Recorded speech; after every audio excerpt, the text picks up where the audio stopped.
In the quiet coastal town of Larkmere, people were preparing for the annual charity race, an event usually filled with cheerful runners and enthusiastic volunteers.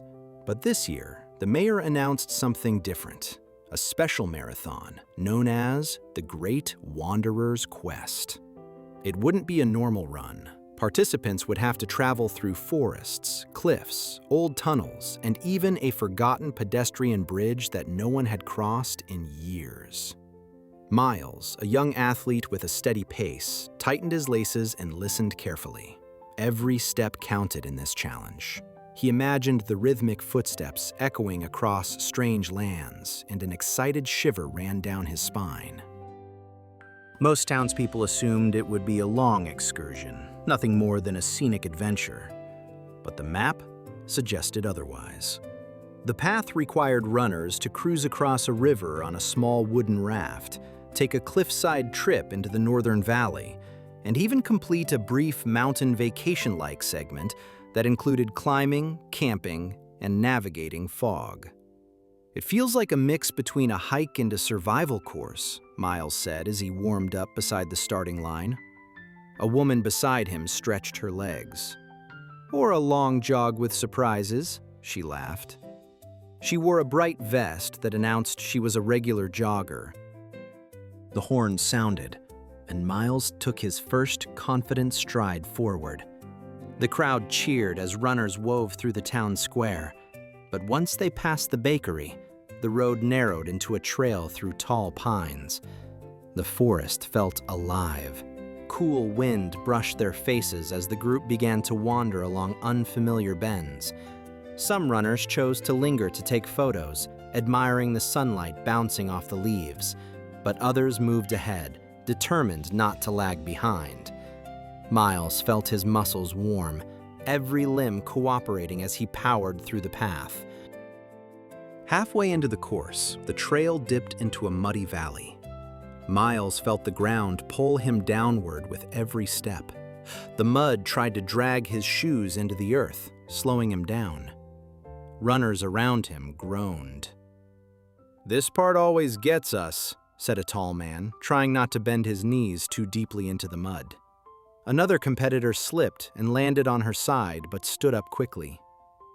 "Well, that's one way to bow to the forest," she joked.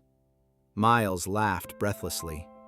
"If I fall again, I'll have to take a bow for real." The next checkpoint was at the entrance of a dim limestone cave. Runners were required to pick one stuffed pouch containing a survival item. Inside were mystery supplies donated by local shops, half useful, half ridiculous. "Looks like the town donated their old merchandise," Miles said as he pulled out a glowing keychain and a compass. Another runner found a souvenir mug inside her pouch. "How am I supposed to run with this?" A guide explained, "Some pouches contain ancient artifacts from the museum, replicas of course, not artificial, just handmade. Treat them as clues." Miles raised his eyebrows. The race was getting stranger. The cave led to a clearing, where contestants encountered a series of puzzles.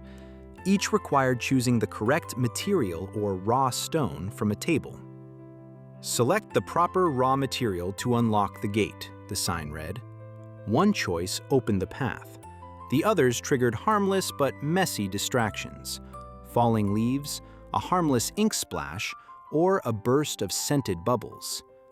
Miles tested each option, thinking, maybe courage itself is a necessity for this race. "And common sense is also necessary," another runner added after accidentally choosing the inkstone, now covered in blue. The trail climbed sharply.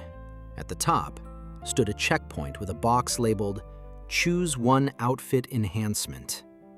Inside were capes, gloves, headbands, and small charms. Collectible kits designed by the local school.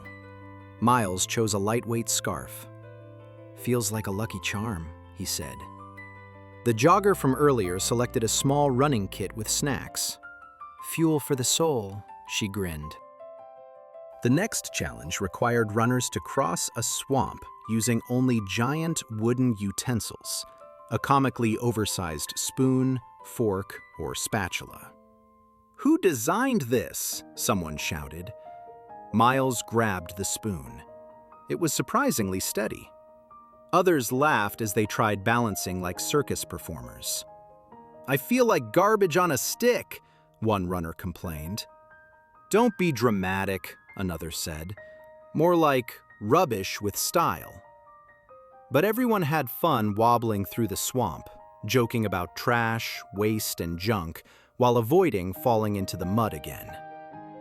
Beyond the swamp, the runners entered a field decorated with items from the town's old landfill, cleaned and repurposed into obstacles.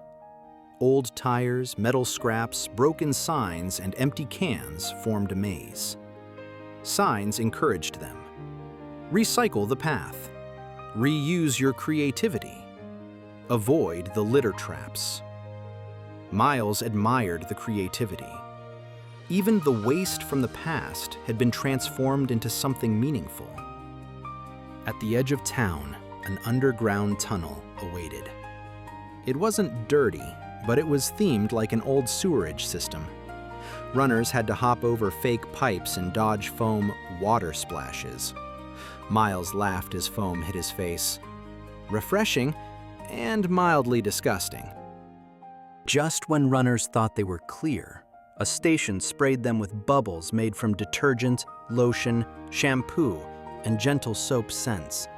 It smelled like a giant bathroom. A shallow tub filled with warm water let runners rinse their hands before moving on. Some washed their faces. "Who put a rubber duck in here?" someone shouted. A volunteer jokingly held a plug and said, "Careful, if I pull this, the water disappears."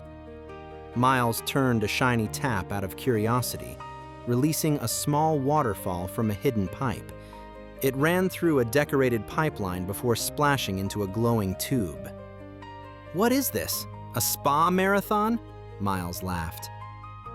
The last checkpoint required runners to clean a small wooden deck using a mop or a broom, symbolizing the clean finish of the town.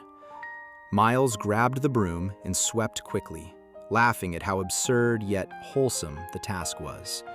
Then he sprinted toward the finish line. As Miles crossed the line, the mayor raised a banner. "Every step tells a story." The crowd cheered. The race wasn't about speed, trophies, or competition. It was a celebration of movement, community, creativity, and the idea that even the simplest objects, from shampoo to a broom, could become part of an unforgettable adventure. Miles held up his glowing keychain from the cave. "This," he said, "is the weirdest and best marathon ever." And everyone agreed.